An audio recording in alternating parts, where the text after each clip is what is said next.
Right, now staying really right here at home, the SABC has presented a report to Parliament stating that retrenchments will go ahead despite current cost-cutting measures being implemented. For more on this story, we cross now to our parliamentary reporter, Bulelani Phillip. Bulelani, very good evening to two major issues really for the SABC in Parliament, the issue of retrenchments and, of course, the SIU investigation into the SABC. Let's start with the proposed retrenchments. They're still saying that those are likely no matter what happens between now and the end of February. Well, good evening to you, Bongani, and to the viewers.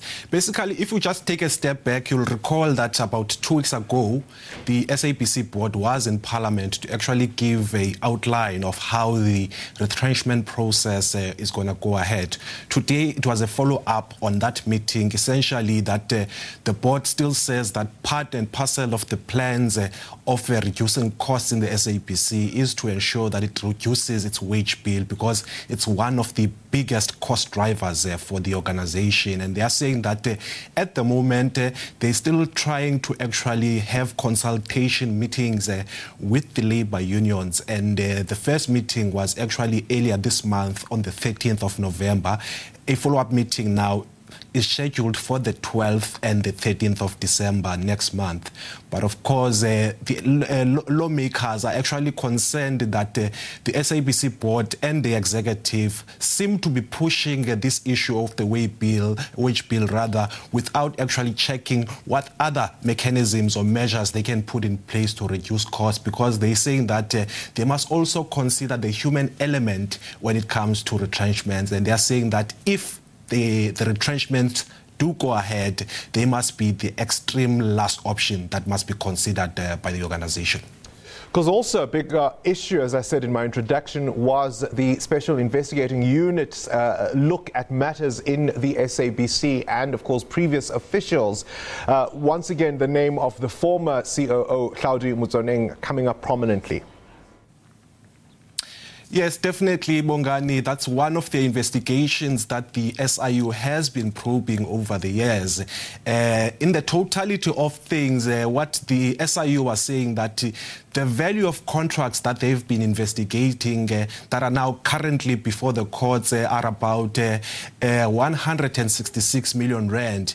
And over and above that, other matters that are currently before lawyers for consideration whether they must be taken on litigation to the tune of 200 million rand. So that's the bigger scheme of things.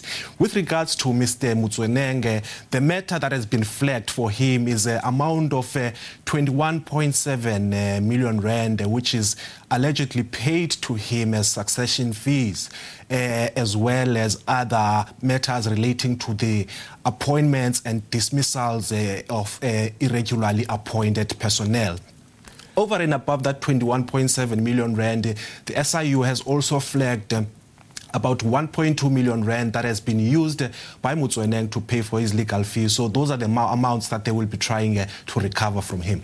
And of course, the name of the former CEO, James Aguma, also coming up with in relation to business that was done with the SABC and his influence in that. Yes, his name also comes up in the contract that is between Lona Vision and the SABC.